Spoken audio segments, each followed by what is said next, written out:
You're listening to Maximum Medicine Radio with host Doc Martin. Stay tuned in or call in. You won't want to miss what's happening next. How do you step into your maximum potential? How do you connect your spiritual drive with your physical path? Stick around as Doc Martin takes listeners on a journey through the seen and unseen, the accepted and the unbelievable. Get ready to meet the maximum you the world needs on Maximum Medicine Radio with Doc Martin now. Hi, everybody. I'm Doc Martin, Maximum Medicine Radio. And I'm here today with Melanie Pensak. And her day job was being a speech and language therapist. And so communication is big in her world, if we take the broader sense of it.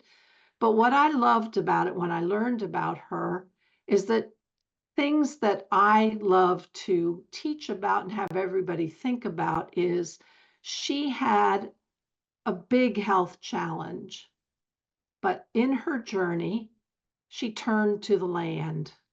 And I want to talk many things about her and with her, but mostly when we really get down to it is how the land helped heal her.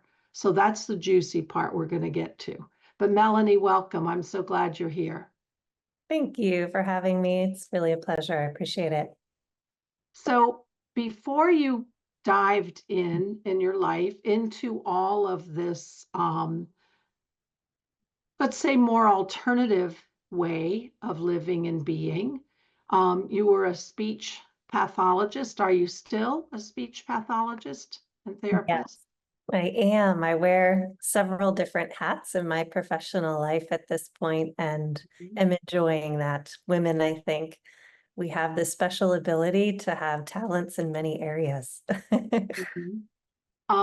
So that teaches you really how to, if I just extrapolate when I think about it, how a person can literally express themselves, how they can be heard, and how they can foster communication. And those are all kind of big concepts in today's world, aren't they? Mm-hmm. And but I find, go ahead. I was going to say the other piece that I'll just add into that too is the importance of listening as a part of communication too, which really ties in deeply to the nature work and just communication and connection with people as well. So let's take a minute before we get into, because I want to hear about the land outside of LA that you've worked with, your rituals, your mindfulness, but you struggled with a major health challenge. Share that, if you would, please. Yeah, I was continuing to decline in my health, which was really unexpected considering the type of activities that I involve myself in. So lots of meditation, lots of time outside, yet I was having continued digestive issues and fatigue and started to develop cognitive issues. And I ended up developing a particular illness called CIRS, which is Chronic Inflammatory Response Syndrome.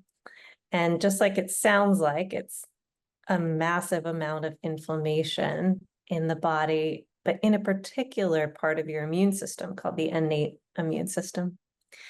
And it was interesting because a lot of the things that I was engaging in were sort of band-aids for managing this inflammation.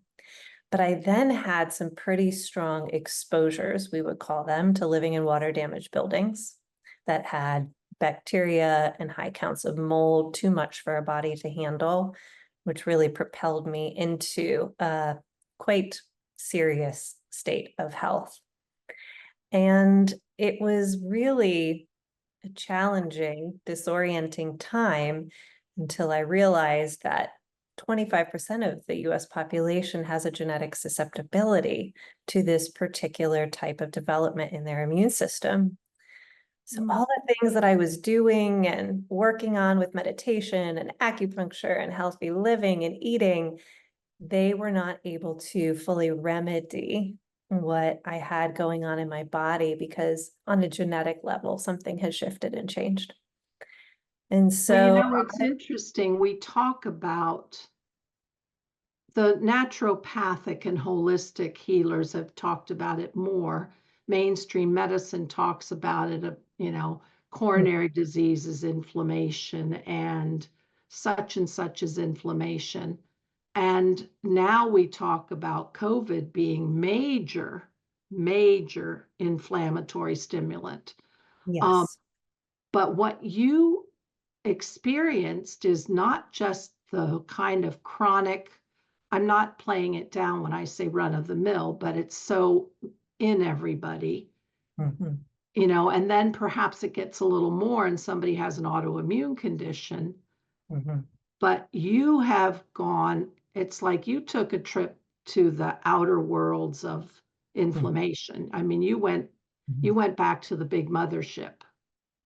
Yeah, So how basically. did that show up in your body? Like, how did it express itself? So there was extreme nervous system dysregulation for the very initial part. And that was really interesting because as a meditation teacher who's so embodied and used to like, knowing every nook and cranny of my body, Mhm. there was this nervous system change that I could not regulate myself. Like central nervous system, brain, spine, everything was very disoriented. And then after that period of time, I completely crashed. So we say, people get tired and they have fatigue, and maybe they get a cold and a flu and they can bounce back. And this was so severe that I was bedbound for a year. Wow. And I had actually personal helpers preparing my meals. I could barely get in the shower. I mean, at my sickest point, I thought I would have to go into assisted living at 40. I mean, I was so Wow. profoundly physically impaired.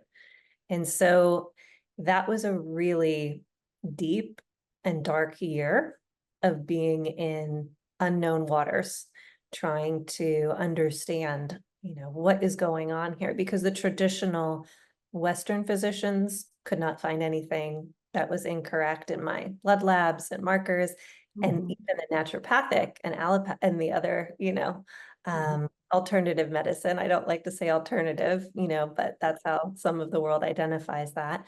But the naturopathic medicine and things, they couldn't find anything either. And And if so, you had if you talking, and I'm going to just yeah, assume this, you likely had cognitive and behavioral changes as well. yes, So you could have easily, I can just see my colleagues and maybe even myself saying, okay, this person's gone wacko. yes. How many were ready to say that this was a psychiatric illness? So for me, how it showed up in that mental health sense and brain health sense was despair and uncontrollable crying.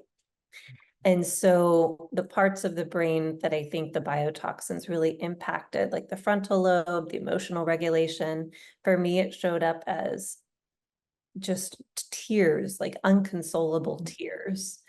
And so that was extremely unusual for me because that's not my disposition. And Mhm. I didn't even understand like what was happening because I could witness, I was like the witness of this.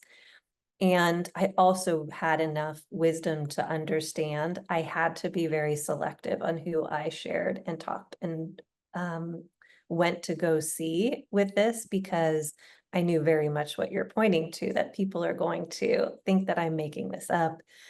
And I had several people actually that were close to me that at that time did think that there was something going on because of the change. But I knew deep down my intuition really, firmly rooted me in there's something here that caused this, and you really need to keep going to figure out what that is. So my family, I'm lucky, they really could see that something dramatic change, and they knew it was so out of character, but I was still able to express myself Mhm. in the midst of it. So it was, I think they really understood like something is here that needs to be looked at, and they didn't know. So they were just like, we'll support you, whatever you need to do to find it. And ultimately, I thought I might be physically disabled permanently, or I thought I was pretty close to death at one point. It was very frightening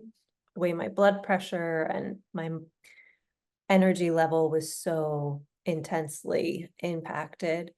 And, you know, I really had to turn to my ancestors and something bigger than me and put it out into the world like, hey, like I have no idea. I've tapped my resources with professionals, like please guide me to what this could be because I want to live and I still think I have a full life ahead of me. Well, So I was thinking that you were, if we can say any of this had any luck part to it, you yeah. were lucky of having meditation experience, mindfulness experience, that you actually have listened deeply Mhm, so that you can pay attention to your intuition. You mhm. had that going for you that many people might not have had. Yeah. So, And it breaks my heart because when you think about 25% of the population, and now I work with this population, teaching them meditation practices, you think about that's a huge number of people, that's millions of people in the United States that are showing, brain health changes, mental health challenges, cognitive fatigue, fibromyalgia, like all of these chronic mhm. symptoms and things. And if they don't have that trust to know to keep going, they might end up settling for something that they don't need to settle for. So, how did you arrive at knowing that it was mold and bacteria and toxins?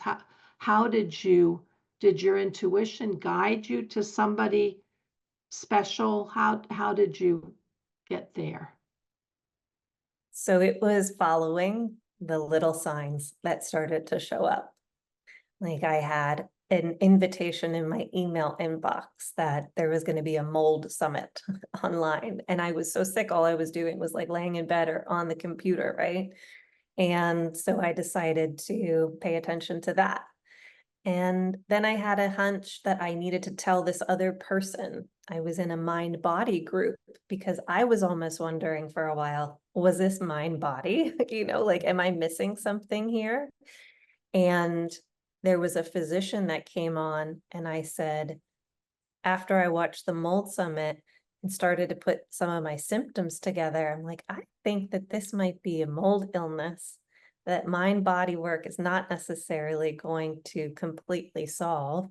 Do you know of a physician? And this doctor pointed me to a doctor, and that person a year later ended up diagnosing me and was my primary physician. Wow. Mhm. Well, I want to hear more of this. We're going to take a short break and then we're going to come back and we're going to dive into, you said something very intriguing. I don't want to forget it. Ancestors. So let's hold on a minute, take a break, and we'll be right back.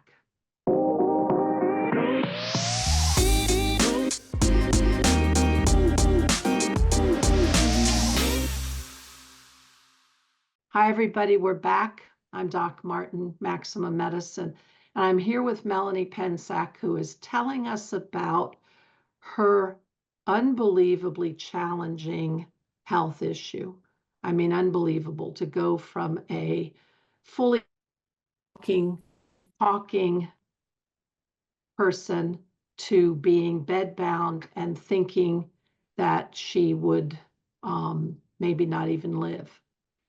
And so, Melanie, you're talking about how, having been a meditator and mindfulness, how you paid attention to these things that led you to finding a doctor who supported the idea that maybe you had been exposed to mold.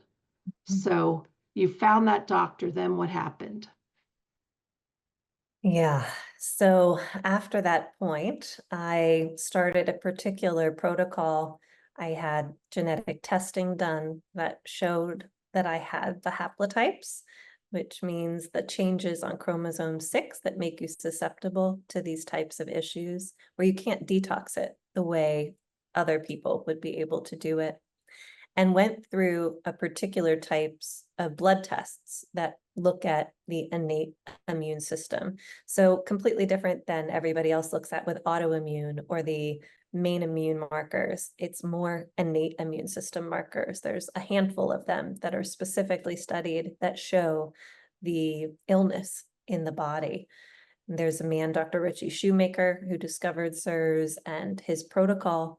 And I started going through that process to essentially detoxify my system properly, the way that somebody with my illness could then tolerate, and getting out of exposure and making sure I was in a clean home and environment was a big part of that.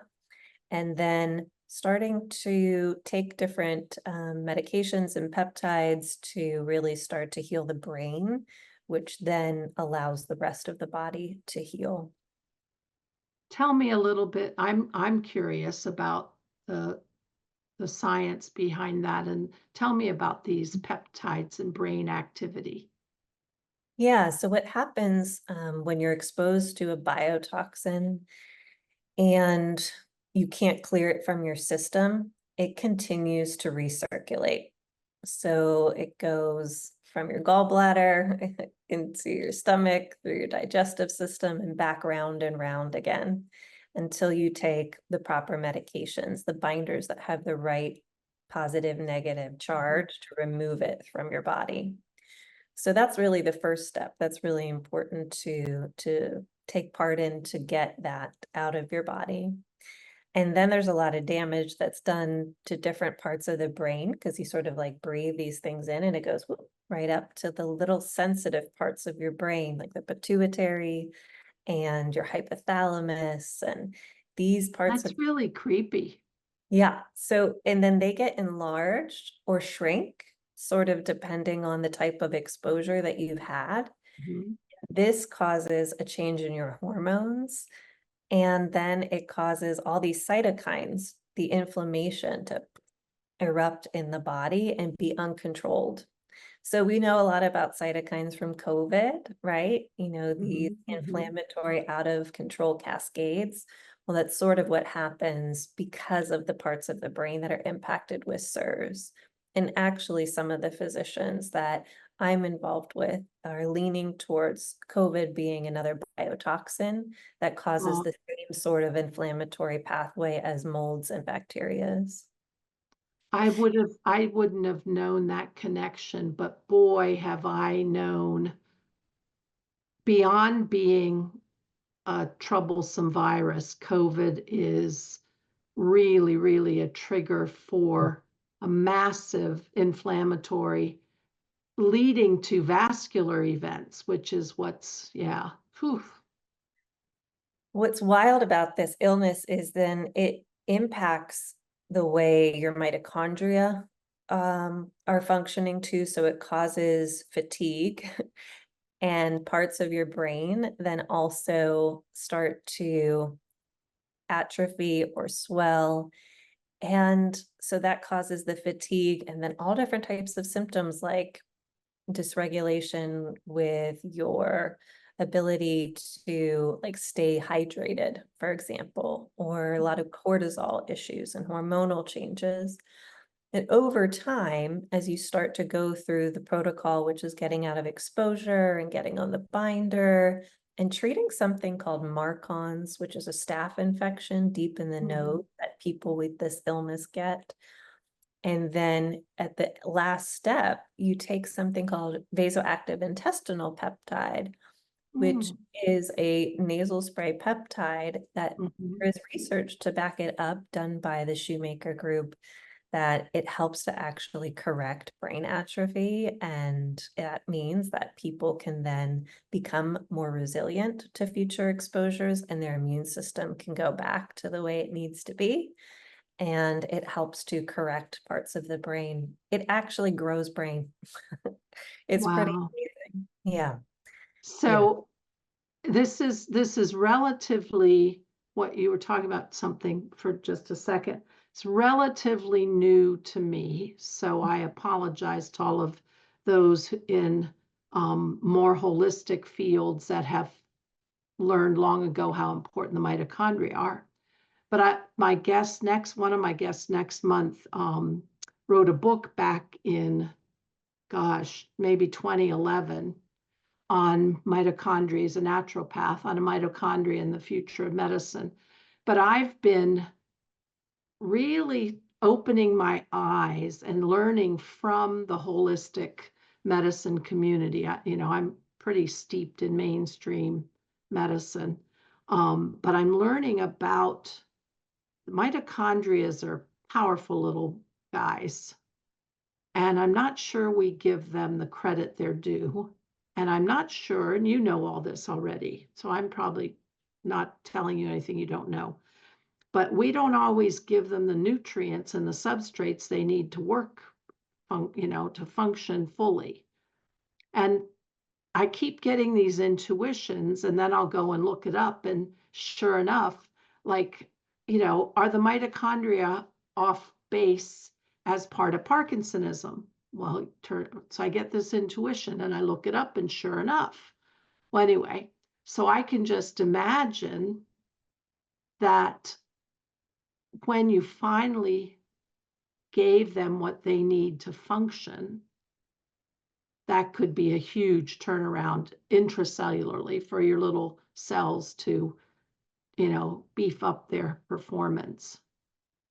What's amazing about this is that the body is just so brilliant and smart and interconnected. And when it senses a threat, things start to shut down. It's actually a protective mechanism to help keep you alive in the face of biotoxins like mold and COVID Mhm. and all of these things. So people get so upset, and I did too, like this is happening to me, but actually your body is doing something to protect you. And it was really that realization that like I had to get out of mold or make sure the bacteria that had sort of colonized my skin and my nose was gone so that things could start to go back to normal. And then the mitochondria start to work more properly again, and then Mhm. things start to shift. So this exposure piece is really important. But I think what's so fascinating about this is that exposure means mold, but it's much more than that. It's tick bites and long-term tick bites. It's some spider Mhm. bites. It's sometimes eating bad seafood. It is, being in a water damaged building and that toxic soup of things that are there. So it's like a whole nother world when you think of Mhm. toxins. Like, we talk so much about that in the health and wellness space. It's like these really small things that are keeping people sick because it's so obscure. And you're not the only one that doesn't know about this. It's, been researched for now about 20 years. And that's when things start to pick up. Like in the Mhm.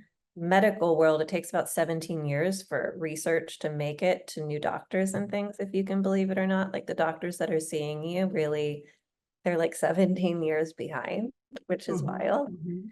Um, but this is just now starting to be taught in at least one medical school that I'm aware of. And people are talking about it, and more it sort of meets that threshold, and then like everyone starts to know. It's really picking up in the social media world, channels and things, and there's a lot of us that are committed to bringing this awareness out there. So I think in 10 years from now you're going to be like, oh yeah, I was talking about this with Melanie and here Mhm. it's Mhm. more mainstream. Right. Yeah. Well, I want to shift gears a little bit because you said something that I grabbed onto to head into more about the earth practice, the earth protection, value of nature, the value of the land. And you said something about the ancestors. So tell me what you meant. What were you referring to? And how did they step in to help or guide or what? So there was a period of time with this illness presentation before I got the diagnosis where I was really that bedbound year, and I was on pursuit of trying to investigate what was happening. And it was in that time that I sort of had to lean into more of my land-based practices and calling on my ancestors because I needed something beyond me to help because I had hit the wall with what I could do.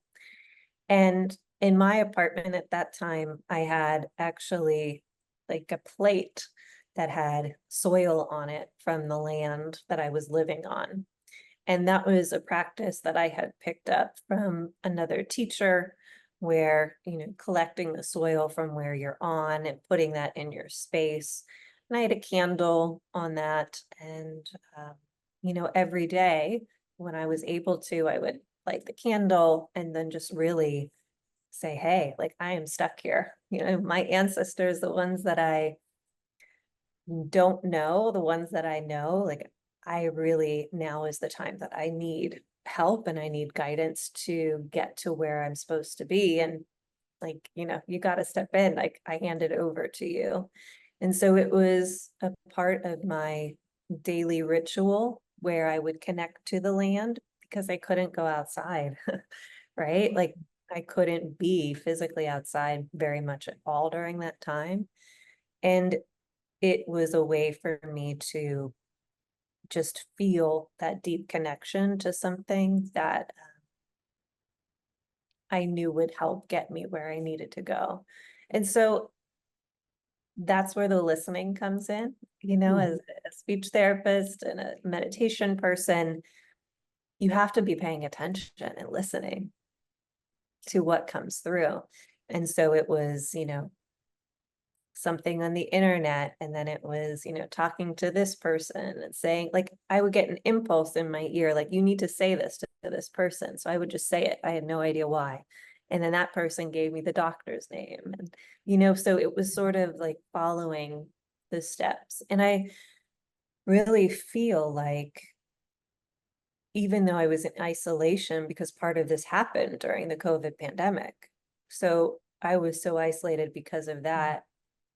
And then in isolation for essentially 3 years, I didn't feel alone. And not everyone can understand that. While I got lonely, I never really felt like I was alone. Just a sense of there's something that's looking out for me, the way that money would show up when I needed it, or a little side job that as I started to heal, I could do to help with this, or resources to support me medically, or, the person that could help me clean when I felt too weak to do so. Like this person's looking for work. Like all of these little gifts started to show up, but I really had to be paying attention to see that. And one of the things, and I say this often, that I loved, probably the best thing I loved about doing shamanic training, Mm, gosh, since 2008 maybe, and then energy medicine training, there is the listening, but the idea that there are unseen helpers, mm, whether your ancestors, your spirit guides, forces of nature, the elementals.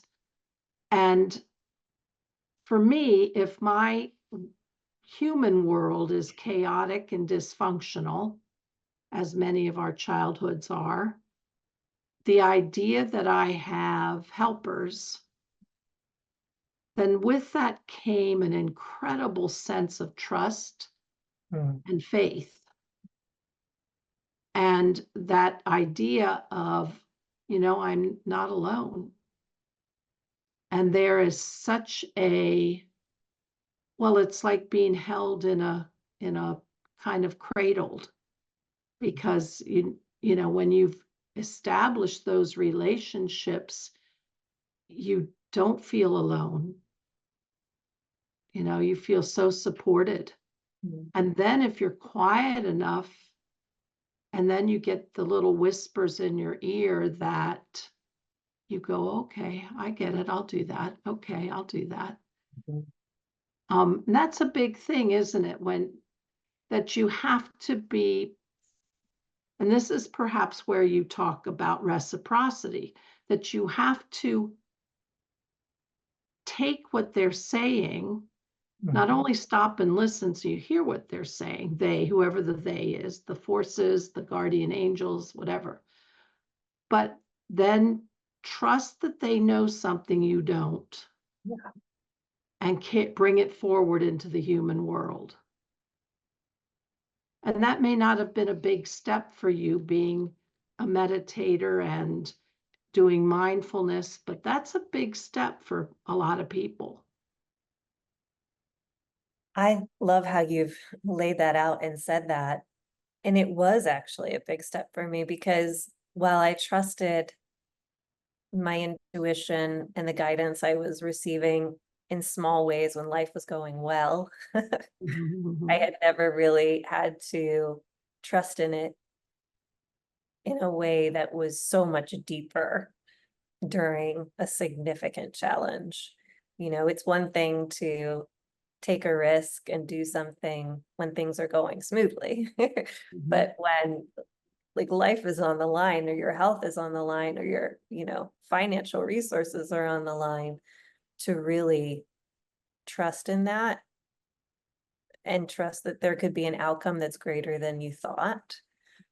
It takes a lot of faith and it scared me. I'm human, you Oh, know. the Yeah. surrender, because when you're grasping, your fingernails clinging to the cliff Yeah. with life, and you're going to want to control every single thing, because otherwise you feel like you're going to go under. But then you surrender to those allies you've cultivated. And I forget who the philosopher was, might have been Alan Watts, talked about the wisdom of insecurity. Mm. So the wisdom of basically knowing nothing, the wisdom of letting go, you gain so much more. Easy to say, hard to do, but when you say, okay, God, spirit, ancestors, whoever's out there, I'm turning it over to you.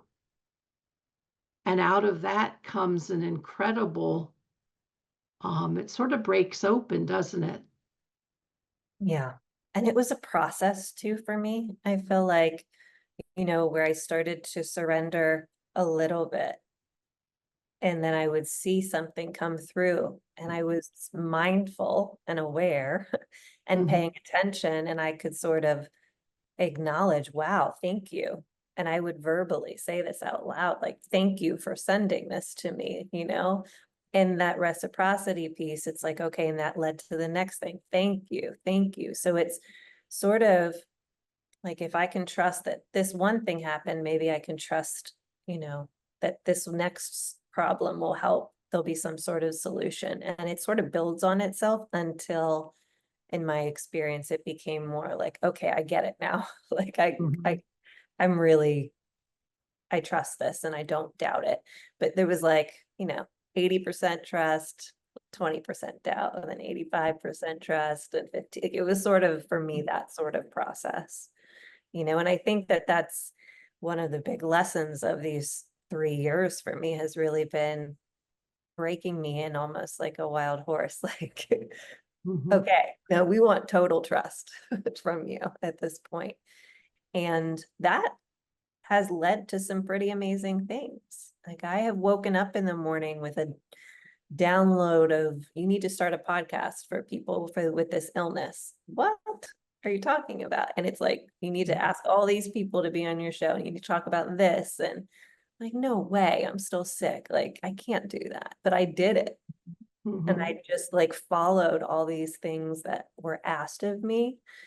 And now I can see how it has led to some really meaningful, deep work. Well, that thank you and the recognition that um, I used to get so anxious about my going to work, and especially in the early days, early 2020 of COVID and stuff, and the anxiety about that. But then just saying, okay, you guys, talking to my helpers, I help me get through. Just help me get through. And then you get through and you go, thanks. And then to remember that next time, you know, they're here, they're going to help. I don't have to hold this anxiety. And little by little, just have I let it all go? No, but letting that go to know I'm going to make it through this. And you did it before and you had help then and you can do it again. So it's a really, for people to cultivate those relationships and those and the major thing, one of the major lessons of my shamanic training is what you said is the reciprocity. You can't, in the balance of, I'll Yeah. say energy, you can't take without giving back. But the giving doesn't always have to be such a big deal that, I'll tithe you 10% of my salary, or I'll give you this, or the giving can be a thank you. Yeah. And thank you. And now I will put my best self forward. Sometimes that's when I ask in my meditations, okay, what can I give you in return? The majority of the time I get take what we offer to you, incorporate it, and put your best self out there in the world. Mm. And that's, I'm going to say all, it's more than all, but it's bigger than that. But anyway, so I love that. I love that idea of and daily practice of reciprocity. Yeah. I love that. And it's like you have to build up a relationship with your ancestors, your spirit guides, like however you identify with that, just like you would develop trust in a romantic relationship over time or a friendship over time. Like it sort of deepens and there's more trust and it becomes richer the more you practice. And at my really sickest moments, I mean, sometimes it was just talking out loud or talking in my mind, but acknowledging, that presence that was there. And then it was more about candle lighting. And, before I got sick, I used to step outside every day. First thing in the morning, I would do. I'd offer water to the land. It's a practice, I've picked up along the way. And, over time, you start to bring more active, practice back in. But for anybody who's even really sick and suffering in that way, it's almost like you have to break out of what you picture it being and just surrender into, that they can hear you if you talk out loud, and even in your head. But I choose to talk out loud because I think it's more meaningful to me that way. Yeah, what I also love is the reminder that, maybe, just maybe, there's things smarter and more wise outside of me. That maybe if I surrender, I'll get something even better than I would have come up with. So when you drop your ego enough to let go of the fact that you know best, Mhm. but so we probably have about, I'm going to say about 10 to 15 minutes left. I want to talk about your relationship to the land Mhm. and tell me about your connection, the land that you connect the most to, and tell me about how you find the land really offers back to you healing and more? Yeah. So I find that I have now developed the ability to really be able to connect with the land wherever I am. But I will say the period that was the most pronounced and profound for me was when I was living in California. And I think it was because I was living in a place where a lot of people are able to just express their spirituality in a way that had never really been talked about in a place that I had lived before. So it really allowed me to sort of lean into that. And I've just felt a deep calling to a couple areas. One was Topanga Canyon outside of Los Angeles. And I just found that like I had to spend time there. And so I was really giving up a lot of my dinners and nights out and social life because I just felt this deep pull to spend time on the land there. And I would hike into Topanga Canyon in different areas, and energetically, I can feel the atmosphere of a landscape. Like I fall in love with landscapes and places Mhm, like mhm, easier than I fall in love with men. But it's, you know, these energetic places where I would feel just so connected and whole, and where I could really just be like 100% myself and almost have like a childlike quality of curiosity and openness and just like blissfulness, really just exploring the beauty there. So that was one place. And then during the pandemic, I was nomadic for different reasons before I got sick. And the area outside of Sacramento, I lived on an organic farm for a while, and I lived in gold country on a ranch, 1,000-acre ranch, and not animals, it was just called a ranch, and was tending to walnut trees and doing some land management there in exchange for housing. And it was like one of the places where there were no other humans. Like I could literally go out, miles and miles and miles, and there was nobody. And it felt amazing to have the opportunity to just spend hours out in nature without any agenda, nothing else to do, but mhm, just really be present. And so I would go out and meditate and spend time with the trees. I've trained um, in mindfulness practices in nature, and it involves the sound practices and paying attention and paying attention to sky and elemental practice and seeing yourself in whatever you experience on the land with the plants and the animals. And so I would just retreat and go out there and camp by myself sometimes and just get lost in it. Honestly, it was amazing to be able to deepen in that. And one of the things during that time too, because there was a sense of isolation and confusion and loneliness, because it was the beginning of the pandemic, the trees I found to be the mhm, most supportive in that sense. There was this huge black walnut tree outside of the bungalow I lived. And sometimes I would just feel like so wanting human connection, and there was literally no one around, and so I really felt into touching the trees and hugging the trees and started to see them as my companion, where it was the last thing I'd see before I'd go to bed at night, and the first thing to greet me in the morning was like this tree, because there mhm, were no blinds on the windows or anything. So I really felt like, they were my friends and they were my companions and supporters that witnessed me in that time. mhm. And it's interesting because you probably know trees help each other. Mm, Trees have an incredible communication in a grove with each other and nourish each other literally and save each other. Yeah. So I'm thinking as I'm listening to you, you probably are intuitive enough now or enough of an energy sensor that you can tell when a place feels good or not. mm. Is that true? Yeah, absolutely. Mhm.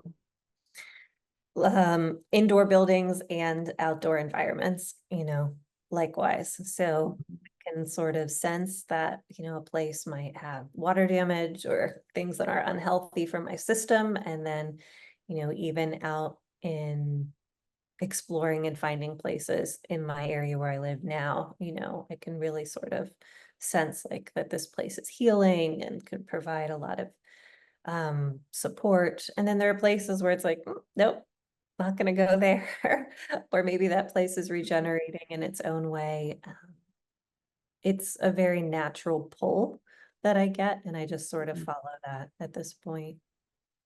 I've moved a lot in my life, many, many times over my life. And I'll end up in, when I do a move and I'm looking for a place to live, I always end up in, whether it's a small, inexpensive place, an apartment, or a house, something that is, the house turns out or the apartment turns out to be a find, like a really good find. And I'm always, as I drive down the road, I'm always getting drawn to a certain place.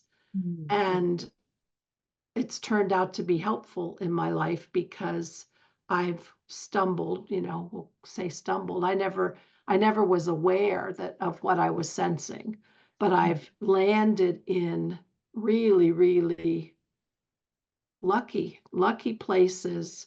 And it's interesting, the majority of them, even if it was an old apartment, the majority of them had wood, Mhm. either hardwood floors or wood jams, in the entranceways or something. But it would be like stumbling onto something, and then there was that part of nature that was supportive and holding on. So Mhm. Beautiful.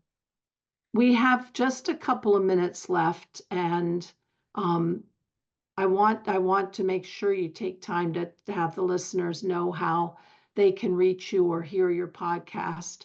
But tell me what you've sensed, especially with the land, with your Ukrainian background. How has that perhaps stressed you out lately or made you worry?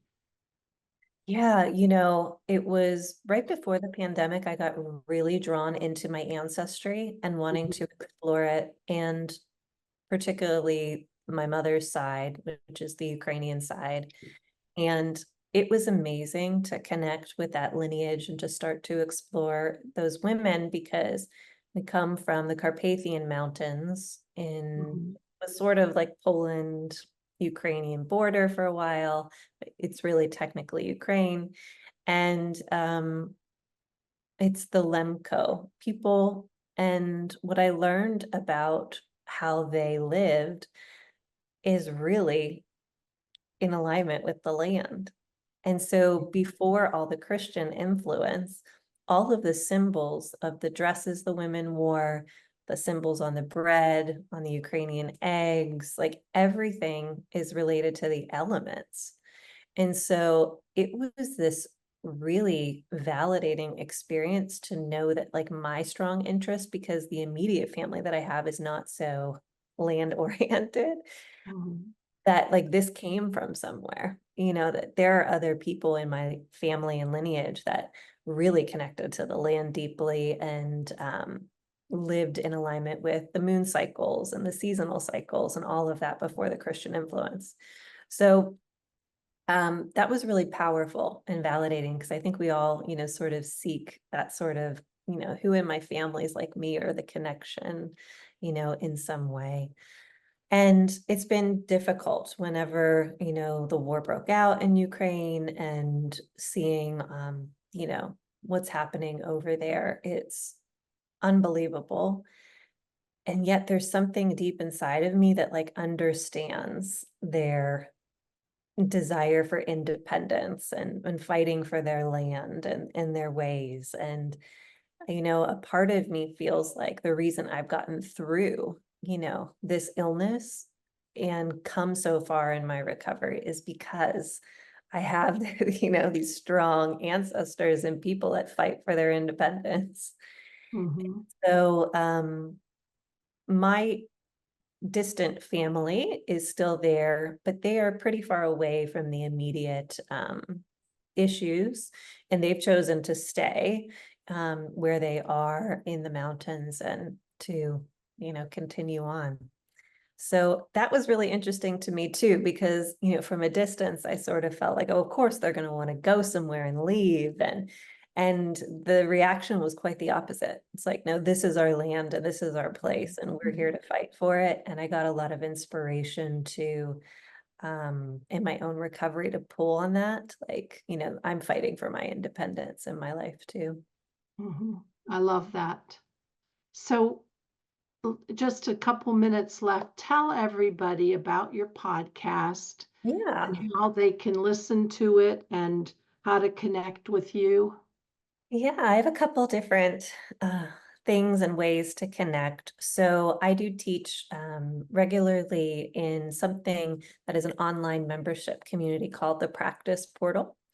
And I offer mindfulness meditation sessions, nature-based meditation sessions, and nature chats, places for people to connect, who like to explore spirituality and wellness. There's workshops and webinars, and it's really a place for people to feel like they can come and just have a sacred space to connect. We meet around the full moon and have conversations and talk. And I really developed a skill in the tarot when I was sick too. And so, that's a part of the work that I do there. And And then what's the website for that? the website for that is thepracticeportal.circle.so. And then also, for the chronic illness and SIRS community, I am, trained now medically to be able to identify people with SIRS. So if people have ongoing issues with their health and they are wondering if they're falling in this 25% of the population that, has the genetic susceptibility and they need a different way to heal, I do one-on-one consultations to get them started in the diagnostic process and get them, situated to the right doctors. And that's through my website. You can book a mentoring session at melaniepensak.com. And all of my story is available on my podcast called the Heart of SIRS Podcast. And you can find that Apple, online, in all of the podcast places, YouTube as well. And I share my journey, but then I also interview people with SIRS and then the doctors and professionals that are working with this particular population. It's actually quite a small, tight-knit family until the word spreads. And so if you're a physician or a naturopath or somebody that's like, this is interesting, I wonder if I, those clients that just won't get better, they just can't get better, and it's been years and years, I'd really suggest that you listen to my story in the podcast, because you might glean some pearls that are going to help those patients. Wonderful. Yeah. Well, we're going to close up. Everybody, thank you for listening. Melanie Pensak, and you can find her website, melaniepensak.com. And then you can connect with her on the practiceportal.circle.so.